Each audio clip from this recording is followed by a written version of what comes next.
Hello दोस्तों, अभी तक के वीडियो में हम बिहार के महत्वपूर्ण नदियों, झीलों, जलप्रपातों आदि के बारे में जान चुके हैं।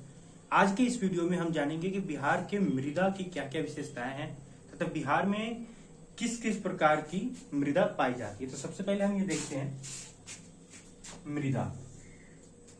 मृदा से संबंधित जितना भी अध्ययन हम करते हैं, ये सारा अध्ययन हम मृदा विज्ञान के अंतर्गत करते हैं, जिसे पेडोलॉजी कहा जाता है।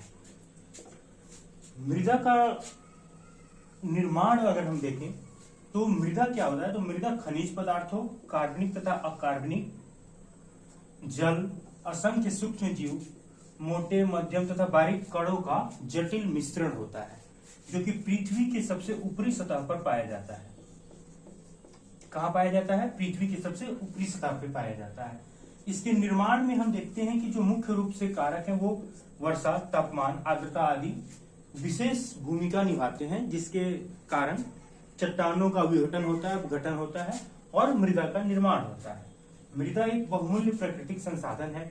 बहुमूल्य क्यों है? क्योंकि जितने भी सभ्यताओं का विकास हुआ है, सभ्यताओं के विकास में अगर हम देखें, सभ्यताओं के विकास में मृदा एक महत्वपूर्ण भूमिका अदा करती है और मृदा के उर्वरा शक्ति पर ही कृषि या पशुपालन आदि का निर्भर करता है। तो इस तरह हम देखते हैं कि मृदा एक बहुमूल्य प्राकृतिक संसाधन भी है।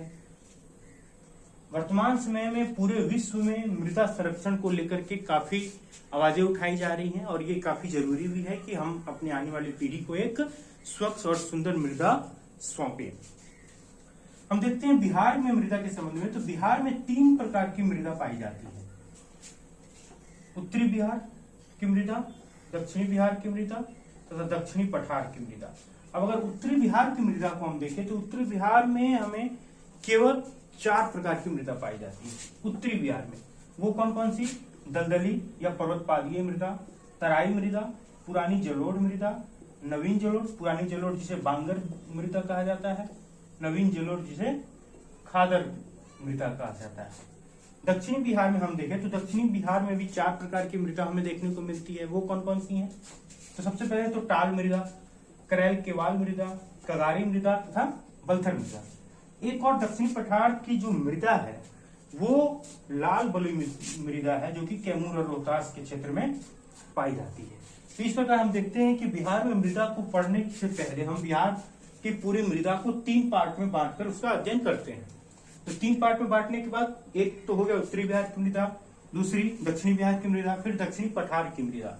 उत्तरी बिहार में 4 मृदा, दक्षिणी बिहार में 4 मृदा और एक हो गई दक्षिण पठार की मृदा, जिसे लाल बलुई मृदा के नाम से जाना जाता है। अब हम बारी बारी से करके इन सभी मृदा के बारे में थोड़ा बहुत जानेंगे।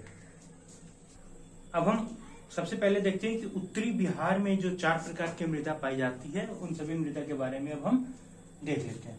तो सबसे पहले तो सॉरी की वीडियो के स्टार्टिंग में मैंने आप सबको बताया था कि पर्वतपादीय मृदा को दलदली मृदा कहा जाता है, तो उसके लिए सॉरी, पर्वतपादीय मृदा को उप हिमालयी मृदा कहा जाता है और दलदली मृदा तराई मृदा को कहा जाता है। अब हम एक एक करके सभी मृदा को देखते हैं। तो जो उत्तर बिहार की पहली मृदा पाई जाती है पर्वतपादीय मृदा, वो उसे उप हिमालयी मृदा के नाम से जाना जाता है, क्योंकि इसका निर्माण हिमालय से ही होता है। हिमालय के सबसे निचला जो स्तर है उसी से पर्वतपादीय मृदा का निर्माण होता है, जो कि बिहार के उत्तर पश्चिम भाग में स्थित सोमेश्वर श्रेणी के आसपास का क्षेत्र है, जहां पे पर्वतपादीय मृदा पाई जाती है। इसमें अत्यधिक वर्षा के कारण आर्द्रता तथा नमी रहती है। इसमें जैविक पदार्थों की अधिकता पाई जाती है। किसमें? पर्वतपादीय मृदा जो है उसमें जैविक पदार्थों की अधिकता पाई जाती है। इसका रंग हल्का भूरा होता है और ये मृदा धान, गन्ना तथा जौ के लिए उपयुक्त मृदा मानी जाती है। इसके बाद हम देखते हैं कि तराई जो दूसरी मृदा है वो कौन सी है? तराई मृदा। तराई मृदा को दलदली मृदा के नाम से भी जाना जाता है, जो कि बिहार का जो तराई क्षेत्र है, बिहार का तराई क्षेत्र कौन सा है? बिहार के उत्तरी सीमा से सटे हुए क्षेत्र को, जहां से कोसी, कमला, बागमती आदि नदियां प्रवेश करती हैं, उन्हें तराई क्षेत्र के नाम से जाना जाता है। तो उसी क्षेत्र में जो मिट्टी पाई जाती है उसे तराई मृदा के नाम से जाना जाता है। इनका निर्माण शिवालिक श्रेणी से प्राप्त अपरदित पदार्थों के निक्षेप से होता है, जो कि बिहार की उत्तरी सीमा पर स्थित है और ये लगभग 5 से 7 किलोमीटर चौड़ी है, जो कि पश्चिमी चंपारण से लेकर, अगर बिहार के मैप में हम देखें तो पूरे पश्चिमी चंपारण से लेकर के किशनगंज तक फैली हुई है, 5 से 7 किलोमीटर चौड़ी पट्टी के रूप में। इसके रंग के बारे में हम बात करें तो इसका रंग हल्का पीला तथा भूरा होता है। इसमें नमी होती है। क्यों नमी होती है? क्योंकि हम जानते हैं कि कोसी को बिहार का शोक कहा जाता है। क्यों कहा जाता है? अत्यधिक बाढ़ के कारण ही कहा जाता है। तो पानी की यहाँ कोई कमी होती नहीं है, जिसके कारण इस मृदा में नमी बरकरार रहती है। इसमें लवण तथा जैव पदार्थों की अधिकता रहती है, लेकिन फास्फोरस तथा पोटास, जो कि भूमि की उर्वरता के लिए महत्वपूर्ण है, उसकी कमी देखने को मिलती है। इस मृदा में अगर हम बात करें तो धान, पटसन, गेहूं, जौ तथा सरसों इत्यादि की फसल अच्छी हो जाती है। इसके बाद हम जो देखते हैं तीसरी, उत्तरी बिहार की जो तीसरी मृदा जो हमें देखने को मिलती है वो कौन सी है? पुरानी जलोढ़ मृदा। पुरानी जलोढ़ मृदा को बांगर मृदा के नाम से जाना जाता है। पुरानी जलोढ़ मृदा को हम बांगर मृदा के नाम से जानते हैं, जो कि तराई क्षेत्र के, जहां तराई मृदा पाई जाती है, उसके दक्षिण में ये हमें देखने को मिलता है। पुरानी जलोढ़ मृदा का निर्माण वैसे स्थानों पे होता है जिस स्थानों पे हर साल बाढ़ नहीं आता है। यानी कि एक तरह से हम कह सकते हैं कि बाढ़ वाले स्थानों के जो भी क्षेत्र हैं, बाढ़ वाले क्षेत्र, उसके ऊपरी स्तर को, ऊपरी क्षेत्र को हम पुरानी जलोढ़ मृदा के नाम से जानते हैं। यहाँ हर 2 साल 3 साल पर के अंतराल पे बाढ़ आता है, लेकिन हर साल बाढ़ नहीं आता है। इस मिट्टी में हम देखते हैं कि चूना पत्थर, चूना तथा पोटास की अधिकता हमें देखने को मिलती है, लेकिन फास्फोरस, नाइट्रोजन तथा अन्य जैविक पदार्थों की कमी देखने को मिलती है। इसके रंग के बारे में अगर हम बात करें तो इसका रंग गाढ़ा भूरा तथा हल्का काला होता है तथा इस मृदा में गन्ना, मक्का, धान, जूट, गेहूं आदि फसलें अच्छी तरह से उपजाया जाता है। बलसुंदरी मृदा पुरानी जलोढ़ मृदा का ही एक पार्ट है। बलसुंदरी मृदा पुरानी जलोढ़ मृदा का ही एक पार्ट है, जो कि बांगर मृदा के दक्षिण में पाया जाता है। दक्षिण में मुजफ्फरपुर, सहरसा, दरभंगा, पूर्णिया वाले क्षेत्रों में ये बलसुंदरी मृदा हमें देखने को मिलती है। और इस मृदा में हम बात करें अगर फसल के बारे में, तो इस मृदा में लीची क्या काफी बड़े स्तर पर उपजाया जाता है। लीची के पेड़ हमें काफी देखने को मिलते हैं। और इस हम जानते हैं कि मुजफ्फरपुर की शाही लीची को जीआई टैग भी प्राप्त है। अब हम बिहार की उत्तरी बिहार की जो चौथी मृदा है वो कौन सी मृदा है? नवीन जलोढ़ मृदा। नवीन जलोढ़ मृदा का निर्माण वैसे क्षेत्रों में होता है जहां प्रत्येक वर्ष बाढ़ आता ही आता है। प्रत्येक वर्ष बाढ़ जब भी आता है तो अपने साथ अपर्दन में नए नए अवसादों के मिट्टियों को लेकर के आता है और परत दर परत उन्हें ढकता चला जाता है। वैसे नवीन जलोढ़ मिट्टियों को खादर मृदा के नाम से जाना जाता है। इस मृदा में रेत तथा चीका यानी क्ले, इसकी अधिकता हमें देखने को मिलती है। बारिश के कारण, बाढ़ के कारण इसमें नमी धारण करने की क्षमता सबसे ज्यादा होती है। इनका रंग, इसके रंग के बारे में अगर हम बात करें तो इसका रंग गहरा भूरा तथा काला होता है और ये मृदा धान की फसल के लिए काफी उपयुक्त मानी जाती है। इस मृदा में चूना की कमी देखने को मिलती है, इस कारण ये अत्यधिक उपजाऊ मृदा मानी जाती है।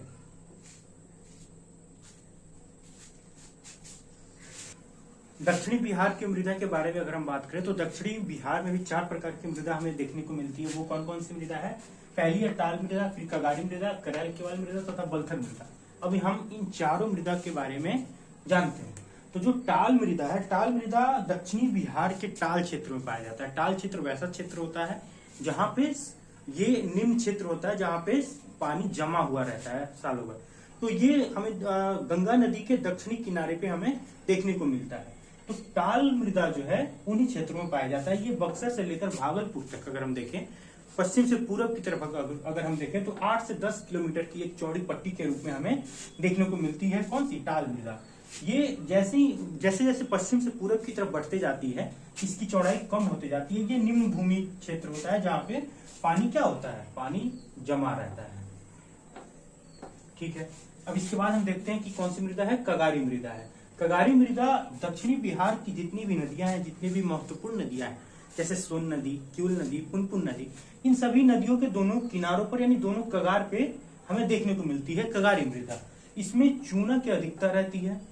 ठीक है। इसका रंग हल्का भूरा होता है तथा ये साग सब्जी, मक्का, मिर्च, इन सब के लिए ये मिट्टी कगारी मृदा जो है, कगारी मिट्टी जो है वो काफी उपयुक्त मानी जाती है और काफी बड़े स्तर पे सब्जी वगैरह की खेती भी कगारी मृदा में हमें देखने को मिलती है। इसके बाद अगर हम बात करें तो जो करैल केवाल मृदा है, करैल केवाल मृदा के बारे में हम देखें तो इसे दक्षिणी बिहार की पुरानी जलोढ़ मिट्टी के नाम से जाना जाता है। दक्षिणी बिहार की पुरानी जलोढ़ मिट्टी के नाम से किसे जाना जाता है? तो करैल केवाल मृदा को जाना जाता है। यह मृदा जो है करैल केवाल मृदा, ये टाल क्षेत्र के दक्षिण में पाया जाता है। टाल क्षेत्र के दक्षिण में हमें देखने को मिलता है। दक्षिण हम बात करें जैसे गया के क्षेत्रों में, नालंदा के क्षेत्रों में, जहानाबाद, अरवल, इन सभी क्षेत्रों में ये हमें देखने को मिलता है। कौन सा? करैल केवाल। इसके रंग के बारे में अगर हम बात करें तो इसका रंग गहरा भूरा या हल्का पीला होता है। इसमें बालू, सिल्ट तथा चीका यानी क्ले मिट्टी की अधिकता रहती है। इसमें जल संग्रहण की क्षमता काफी अधिक होती है, जिस कारण इसकी उर्वरक क्षमता भी ज्यादा होती है। इस मिट्टी में धान, गेहूं, अरहर, बाजरा आदि फसलों का उत्पादन काफी बड़े स्तरों पे किया जाता है, क्योंकि ये मिट्टी इन सभी फसलों के लिए उपयुक्त मानी जाती है। इसके बाद हम देखते हैं बलथर मृदा। बलथर मृदा को लाल पीली मिट्टी के नाम से भी जाना जाता है। बलथर मृदा को लाल पीली मिट्टी के नाम से जाना जाता है। क्यों जाना जाता है? तो इसमें आयरन की अधिकता होने के कारण इसका रंग लाल होता है। आयरन की अधिकता होने के कारण इसका रंग लाल होता है, लेकिन जैसे ये जल से अभिक्रिया करता है तो ऑक्साइड बनाने के बाद इसका रंग पीला हो जाता है। इसीलिए इसे लाल पीली मिट्टी के नाम से भी जाना जाता है। यह बिहार के दक्षिणी क्षेत्र में अगर हम बात करें तो जो करैल केवाल मृदा हमें देखने को मिलती है, उसके और दक्षिण से लेकर छोटा नागपुर पठार के ऊपर तक के बीच के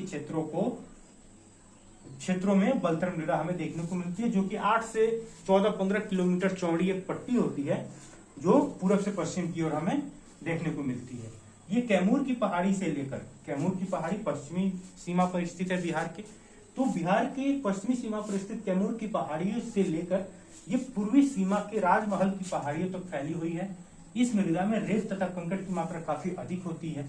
और अगर इसमें उत्पादन किए जाने वाले फसलों के बारे में हम बात करें तो आलू, अरहर, ज्वार तथा बाजरा आदि फसलों का उत्पादन इस बलथर मृदा में काफी बड़े स्तर पर किया जाता है। अब हम इसके बाद देखेंगे कि एक और जो दक्षिणी पठार की मृदा है वो मृदा कौन सी है। बिहार के अगर हम तीसरे खंड की बात करें, जो कि दक्षिण पठार की मृदा के रूप में हम पढ़ते हैं, तो उस दक्षिण पठार की मृदा को हम लाल बलुई मृदा के नाम से जानते हैं। लाल बलुई मृदा ये कैमूर तथा रोहतास की पहाड़ियों में पाई जाती है। कैमूर रोहतास के क्षेत्रों में ये लाल बलुई मृदा हमें देखने को मिलती है। इसका निर्माण मुख्यतः लाल बलुआ पत्थर, सैल तथा चूना पत्थर के अपघटन तथा विघटन के फलस्वरूप इस लाल बलुई मृदा का निर्माण होता है। इस मृदा में जैव पदार्थ या ह्यूमस की अधिकता देखने को मिलती है। बालू की मात्रा अधिक हमें देखने को मिलती है, जिसके कारण इसकी उर्वरक क्षमता काफी कम होती है। अगर इसमें उगाए जाने वाले फसलों के बारे में हम बात करें तो ज्वार, बाजरा तथा मक्का ये आदि फसलें इस लाल बलुई मृदा में हमें देखने को मिलती है। अब अगर हम निर्माण के आधार पे मृदा की बात करें तो निर्माण के आधार पर मृदा को 2 भागों में बांटा गया है। वो कौन कौन सी है? पहली है अपोढ़ तथा प्रवाही मृदा तथा दूसरी है अवशिष्ट मृदा। इन दोनों में सबसे जो विशेष अंतर है, प्रमुख अंतर है, वो अंतर ये है कि अपोढ़ मृदा जो है या प्रवाही मृदा जिसे हम कहते हैं, इसका निर्माण मूल चट्टानों से अलग होने के बाद होता है। यानी मूल चट्टानों से अलग होने के बाद नदियों द्वारा, हवा द्वारा या अन्य प्राकृतिक कारकों से ये चट्टानों से काफी दूर चले जाते हैं, तब जाकर के इस मृदा का निर्माण होता है। इसे अपोढ़ या प्रवाही मृदा के नाम से जाना जाता है। वहीं अगर हम अवशिष्ट मृदा की बात करें तो अवशिष्ट मृदा का निर्माण इसके अपने मूल चट्टान, जो मूल चट्टान होते हैं, मूल चट्टानों के निकट ही होता है। तो अपोढ़ तथा अवशिष्ट मृदा के में सबसे प्रमुख अंतर यही है कि अपोढ़ या प्रवाही मृदा का निर्माण अपने मूल चट्टान से अलग काफी दूर हो जाने के बाद होता है, नदियों के द्वारा या हवा के द्वारा। लेकिन अवशिष्ट मृदा जो है, इनका निर्माण मूल चट्टान के काफी नजदीक होता है।